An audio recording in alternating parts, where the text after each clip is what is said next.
வணக்கம். எல்லா நாட்டுக்குமே ஒரு கதை இருக்கும் இல்லையா? நம்ம கதை நம்ம சுதந்திரத்துக்காகவும் நம்மள நாமே ஆண்டுக்கிற உரிமைக்காகவும் நாம நடத்தின எண்ணற்ற போராட்டங்களால உருவானது. வெளிநாட்டு சக்திகள் நம்ம மண்ணுல கால் வச்சதுல இருந்து நம்ம இறையாண்மைய காப்பாத்திக்க நாம சந்திச்ச சவால்கள், அதுக்காக நாம காட்டுன வீரம், இத பத்தி தான் இன்னைக்கு நாம பார்க்க போறோம். சரி, இந்த வரலாற்று பயணத்தை ஆரம்பிக்கிறதுக்கு முன்னாடி ஒரு நிமிஷம் யோசிப்போமா? ஒரு நாடு தன்னைத்தானே ஆண்டுக்கிறதுனா அதுக்கு உண்மையில என்ன அர்த்தம்? இந்த ஒரு கேள்வியில தான் நாம பார்க்க போற எல்லா விஷயமும் அடங்கியிருக்கு. இந்த கேள்விக்கு பதில் ஒரே ஒரு வார்த்தை தான். அதுதான் இறையாண்மை. அப்படின்னா என்னன்னா, வெளியிலிருந்து யாருமே தலையிடாம ஒரு நாடு அதோட சட்டங்களையும் அதோட எதிர்காலத்தையும் தானே முடிவு பண்றதுக்கான முழு அதிகாரம். நம்ம வரலாற்றுல சிந்தப்பட்ட ரத்தத்துக்கும் வியர்வைக்கும் காரணமே இந்த ஒரு வார்த்தை தான். சரி, வாங்க நம்ம கதையோட முதற்கட்டத்துக்குள்ள போகலாம். நம்மளோட தன்னாட்சி அப்படிங்கிற ஒரு அமைதியான சூழ்நிலையில ஒரு புயல் மாதிரி வெளிநாட்டு சக்திகள் உள்ள வராங்க. அங்கிருந்துதான் இந்த கதையே ஆரம்பிக்குது. இப்போ நீங்க பாக்குற இந்த டைம்லைன் ஒரு முக்கியமான விஷயத்த நமக்கு சொல்லுது. இது ஏதோ திடீர்னு ஒரு நாள்ல நடந்த விஷயம் கிடையாது.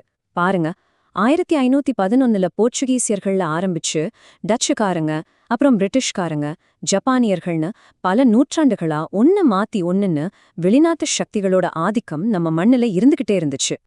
அப்படி என்னதான் நம்ம நிலத்துல ஒரு காந்த சக்தி இருந்துச்சு? அவங்கள இங்க வர வைக்க முக்கியமா 3 காரணங்கள் இருந்துச்சு. ஒன்னு, நம்ம மண்ணுல கொட்டி கிடந்த தங்கம், ஈயம், வாசனை பொருட்கள் மாதிரி இயற்கை வளங்கள். 2வது, உலக வர்த்தக பாதையில நம்ம நாடு ஒரு சென்ட்ரான இடத்துல இருந்தது. கடைசியா சில பேர் அவங்க மதத்தை பரப்பணுங்கிற நோக்கத்தோடவும் வந்தாங்க. ஆனா வந்தவங்க வியாபாரத்தோட மட்டும் நிறுத்திக்கல. கொஞ்சம் கொஞ்சமா அவங்க இந்த நாட்டோட நிர்வாகத்தையே அவங்க கண்ட்ரோல்குள்ள கொண்டு வர ஆரம்பிச்சாங்க.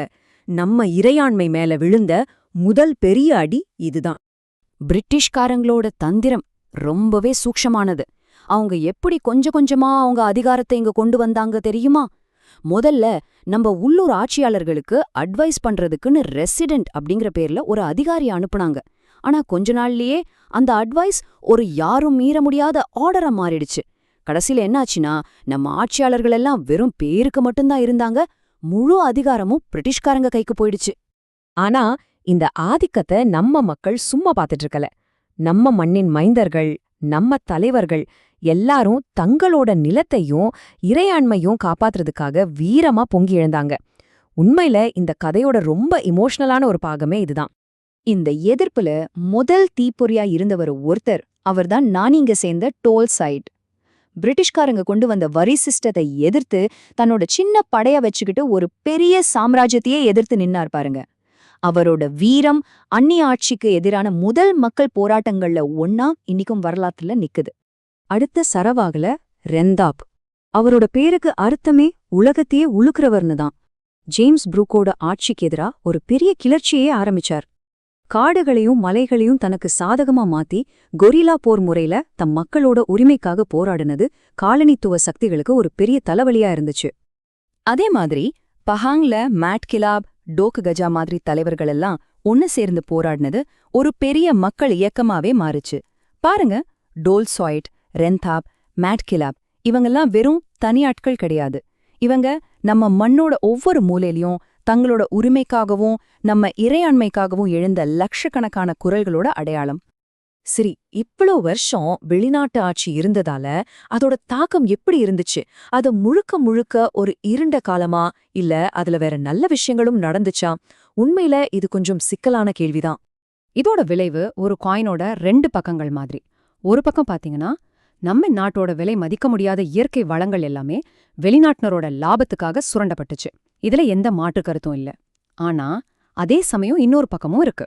அவங்களோட நிர்வாக வசதிக்காக அவங்க கொண்டு வந்த சில ரோடு, ரயில்வே மாதிரி உள்கட்டமைப்பு, கல்வி முறை மாதிரியான சில நல்ல மாற்றங்களும் நடந்துச்சு.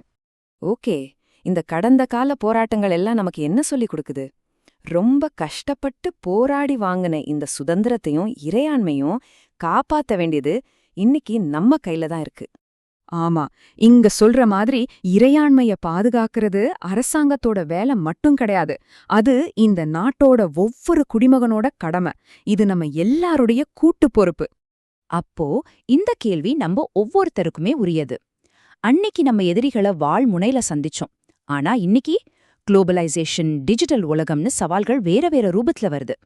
இப்படிப்பட்ட இந்த புது உலகத்துல நம்ம முன்னோர்கள் உயிரை கொடுத்து வாங்கி தந்த இந்த இறையாண்மைய நாம எப்படி காப்பாத்த போறோம்? இதுக்கான பதில் நம்ம ஒவ்வொருத்தரோட கையிலயும் தான் இருக்கு.